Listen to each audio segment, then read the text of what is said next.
नमस्कार, झारखंड समाचार में आप सबों का स्वागत है। आइए जानते हैं आज की ताजा मुख्य खबरों को। झारखंड में 10,000 वित्त रहित शिक्षकों और कर्मचारियों ने रखा उपवास। 18 दिसंबर को स्कूल और इंटर कॉलेज रहेंगे बंद। झारखंड में संचालित वित्त रहित शिक्षण संस्थानों में कार्यरत 10,000 से अधिक शिक्षक और शिक्षकोत्तर कर्मियों ने विभिन्न मांगों को लेकर शुक्रवार को उपवास रखा। आप सबको बता दो कि 18 दिसंबर को अब जो है स्कूल और इंटर कॉलेज भी बंद रहेंगे। आप सबको बता दो कि intermediate college, high school, Sanskrit विद्यालय और मदरसा के शिक्षक और कर्मचारी अनुदान की राशि 4 गुना करने और राज्यकर्मियों का दर्जा देने के साथ साथ इन संस्थानों का अधिग्रहण की मांग कर रहे हैं। झारखंड वित्त रहित शिक्षा संयुक्त संघर्ष मोर्चा के आह्वान पर शिक्षा कर्मियों ने उपवास रखा। आप सबको बता दूं कि उन्होंने कहा कि 5 विधायकों ने शिक्षा सचिव के रवि कुमार को पत्र लिखकर कहा है कि जब विभाग ने अनुदान चौगुना कर प्रस्ताव तत्कालीन विभागीय मंत्री को भेजा था और मंत्री ने 5 माह पूर्व प्रस्ताव पर अनुमोदन कर संचिका लौटा दिया था, तो आज तक संलेख विधि, वित्त और कैबिनेट को क्यों नहीं भेजा गया है।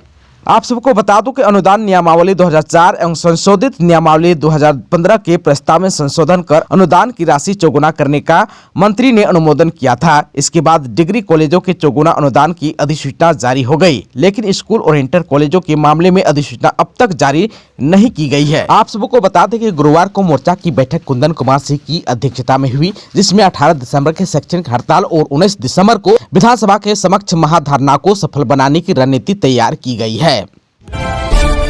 झारखंड विधानसभा का शीतकालीन सत्र के दौरान सांसद धीरज साहू केस बरामदगी मामले में बीजेपी ने हेमंत सोरेन सरकार को घेरा। झारखंड विधानसभा के शीतकालीन सत्र का पहला दिन हंगामादार रहा। पिछले 4 साल में पहली बार शुक्रवार को नेता प्रतिपक्ष अमर कुमार बावरी सदन में मौजूद रहे। सदन में पहले दिन शोक प्रस्ताव रखा गया। विधानसभा के बाहर विपक्षी बीजेपी ने कांग्रेस सांसद धीरज साहू केस बरामदगी मामले में सरकार को घेरा।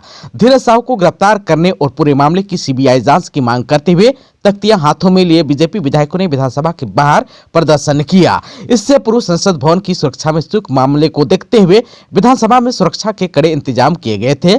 करीब 1000 पुलिसकर्मी विधानसभा की सुरक्षा में तैनात रहे। सुरक्षा व्यवस्था में एडीएम लॉ एंड ऑर्डर भी मौजूद रहे।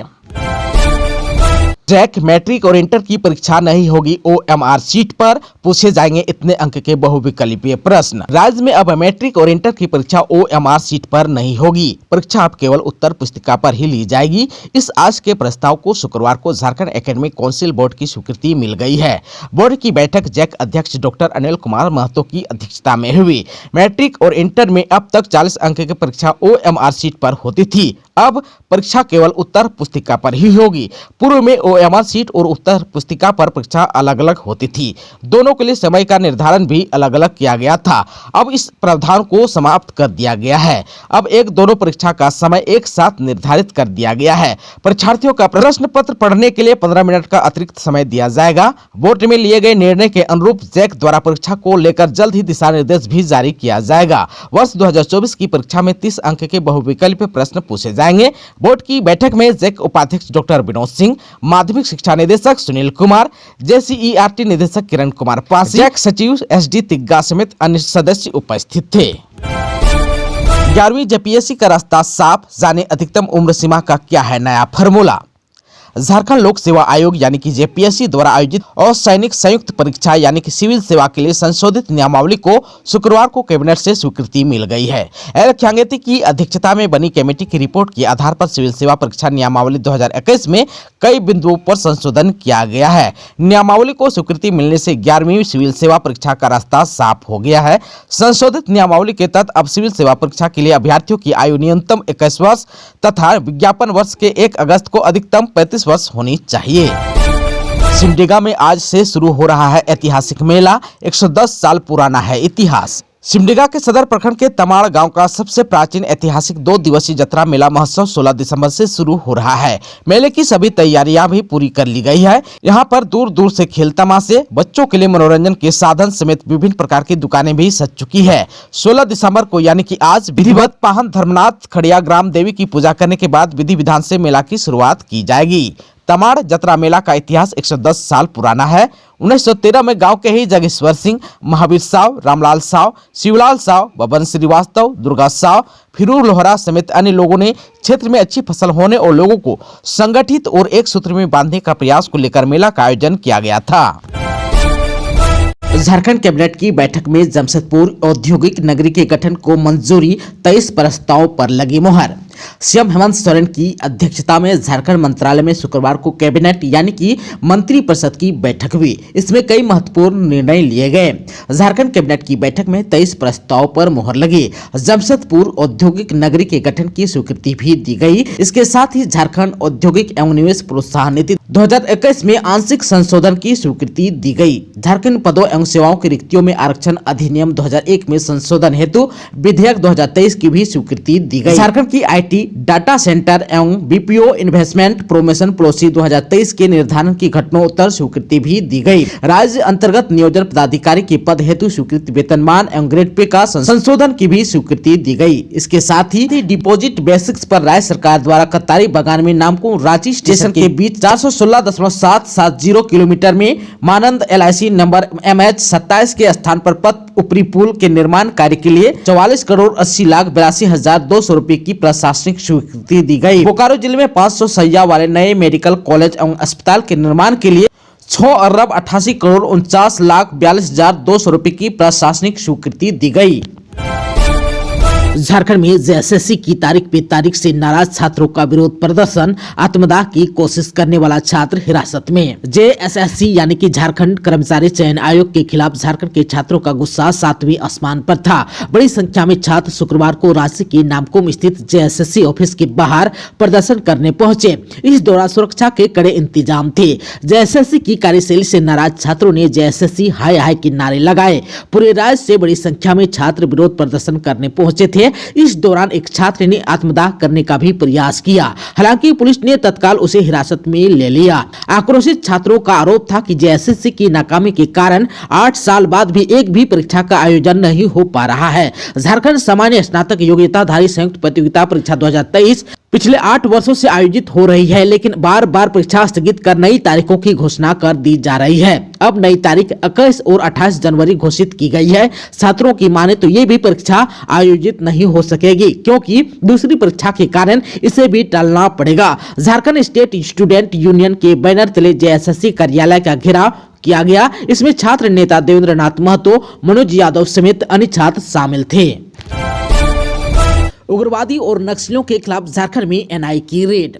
उग्रवादी और नक्सलियों से जुड़े ठिकानों पर राष्ट्रीय जांच एजेंसी यानी कि एनआई ने रेड मारी है। शुक्रवार को झारखंड की कई जगहों पर छापामारी हुई। बताया गया कि उग्रवादी संगठन PLFI और नक्सली संगठन भाकपा माओवादी के ठिकानों पर केंद्रीय एजेंसी ने छापामारी की है। झारखंड के अलावा बिहार, दिल्ली और मध्य प्रदेश के कुल 26 ठिकानों पर एनआई की कार्रवाई चल रही है। आप सबको बता दूं कि झारखंड के खूंटी जिले के रनिया प्रखंड में भी एनआई की टीम पहुंची। PLFI से जुड़े नीलांबर गोप के घर रनिया के पेशम गाँव में टीम छापामारी कर रही थी। नीलांबर गोप को जुलाई में ही गिरफ्तार कर लिया गया था। वह जो है अब जेल में ही बंद है। विधानसभा की कार्रवाई 18 दिसंबर तक के लिए स्थगित। झारखंड विधानसभा के शीतकालीन सत्र के पहले दिन 1932 के खतियान से जुड़े बिल पर राज्यपाल के संदेश को सदन में पढ़ा गया। मानसून सत्र के बाद से अब तक देश में जिन लोगों का निधन हुआ उनकी आत्मा की शांति के लिए शोक प्रकाश किया गया और सदन की कार्रवाई को सोमवार तक स्थगित कर दिया गया। उधर भाजपा ने धीरज साहू के घर मिले नोटों के भंडार के मुद्दे पर सदन के बाहर जमकर प्रदर्शन किया। सोनिया गांधी और राहुल गांधी से जवाब भी मांगा। धीरज साहू के खिलाफ कार्रवाई की मांग की। बता दें कि संसद की सुरक्षा में चूक का मामला सामने आने के बाद विधानसभा की सुरक्षा कड़ी कर दी गई थी। खूंटी में सीएम हेमंत सोरेन बोले, बेटियों को उच्च शिक्षा में मिलेगी आर्थिक मदद, बिचौलियों के खिलाफ होगी कार्रवाई। झारखंड के सीएम हेमंत सोरेन ने शुक्रवार को खूंटी के कचहरी मैदान में आयोजित आपकी योजना आपकी सरकार आपके द्वार कार्यक्रम में खूंटी वासियों को विकास योजना की सौगात दी। उन्होंने 437 करोड़ 48 लाख रुपए की 76 योजनाओं का शिलान्यास एवं 406 करोड़ 20 लाख रुपए की 27 योजनाओं का उद्घाटन किया। इस दौरान 11,841 लाभुक के बीच 88 करोड़ 64 लाख रुपए की परिसंपत्ति का वितरण भी किया।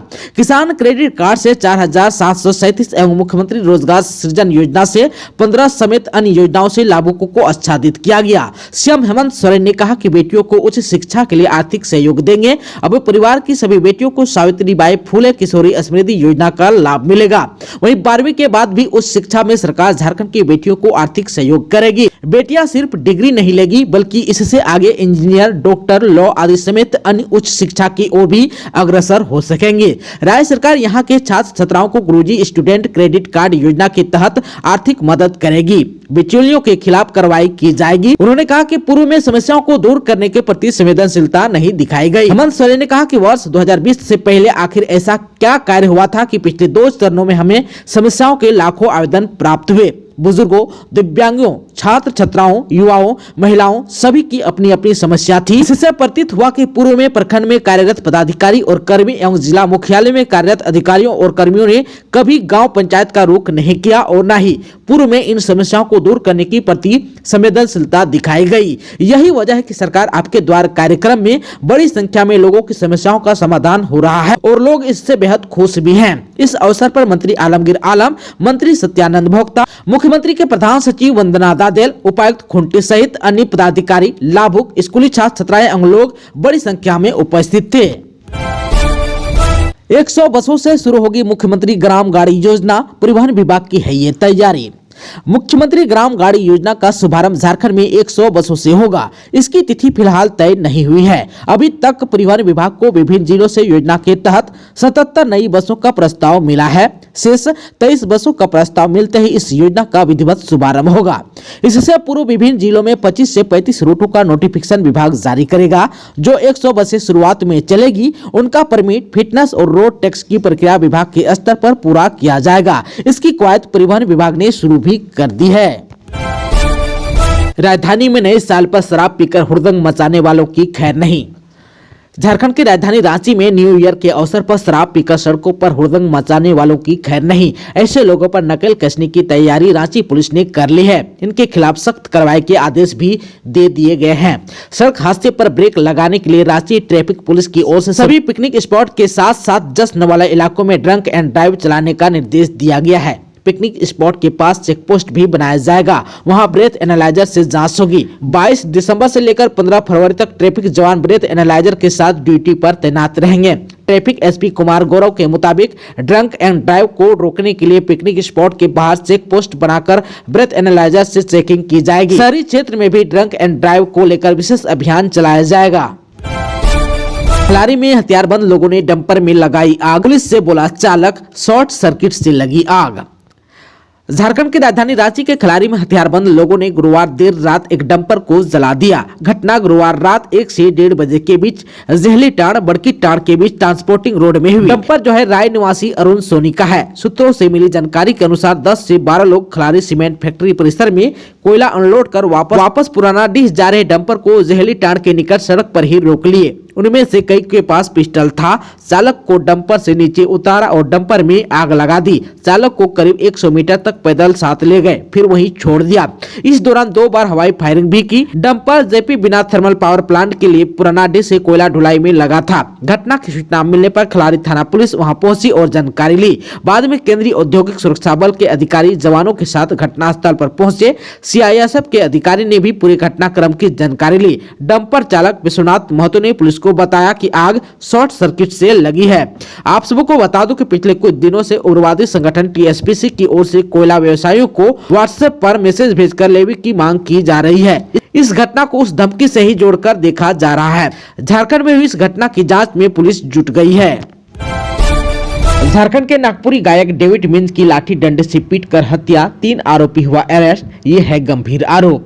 रांची जिले के मांडर थाना क्षेत्र के टटकुंदो गांव में छेड़छाड़ के आरोप में गुरुवार की शाम को डेविड मिंज नामक एक 37 वर्षीय युवक की लाठी डंडे से पीटकर हत्या कर दी गई। पेशे से नागपुरी गायक डेविड मिंज मूल रूप से मांडर के ही झिझरी गांव का निवासी था और रांची के लोहर कोस्ता में रहता था। वर्तमान में पिछले 1 माह से टटकुंदो गांव में अपने दोस्त काली उरांव के साथ रह रहा था। उसकी हत्या के आरोप में मांडर पुलिस ने त्वरित कार्रवाई करके टटकुंदो गांव के ही एक परिवार के सोमरा उरांव, जितपाहन उरांव और सोनू उरांव को शुक्रवार को जेल भेज दिया। बताया जा रहा है कि मंदबुद्धि लड़की को गुरुवार को घर में अकेली छोड़कर परिवार के लोग काम करने गए थे। शाम को जब वह वापस लौटे तो लड़की को घर में नहीं मिली।